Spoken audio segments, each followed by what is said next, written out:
Hey guys, Regular Vince here for RegularBricks.com. I finally tackled the monstrosity that is the UCS Helicarrier. And since it's such a massive set, I've decided to split my review into two parts. So here's part 1, where I focus on everything not the Helicarrier. Kicking things off with the 5 minifigures, we have Captain America, Black Widow, Hawkeye, Nick Fury, and Maria Hill.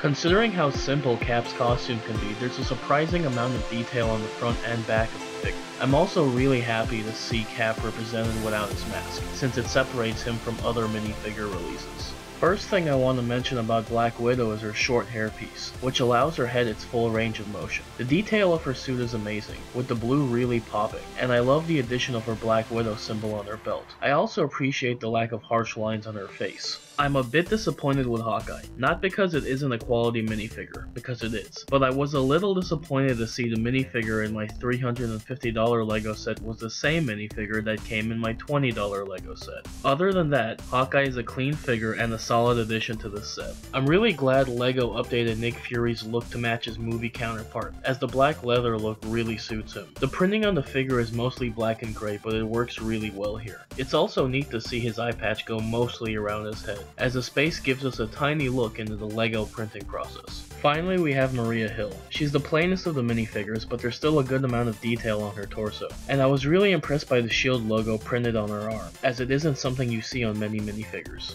Next, I want to point out the SHIELD logo stand, since it looks simple, but the way it comes together is surprisingly complicated. The stand looks great, especially with all the minifigures attached. Moving on to the microfigures, the two things that stand out are the size, as they are a little taller than the LEGO brick, and the amount of detail on each figure. Iron Man and Nick Fury are the standouts, but Cap, Hawkeye, and the rest of the SHIELD agents all look fantastic. I was also really impressed by the mold, as these are great representations of a minifigure, down to the spaces between their hands and legs and even the holes on the back of their legs. Next up we have the microscale builds, which consists of 3 Quinjets, 3 fighter jets, 2 forklifts, and a gas tanker truck. While all the builds look great, the real standouts are the Quinjets, due to their unique shape, the cockpit, and the way their thrusters flip up and down. Finally, we have the instruction manual. I usually wouldn't talk about the manual for a regular LEGO set, but given the cost, I felt it important enough to bring up. I really feel like LEGO could have included some extras with this set, maybe some detail about the design or the Avengers or something to make the set feel special, especially since they often include this ancillary material with their ideas sets. I was also disappointed with the feel of the manual,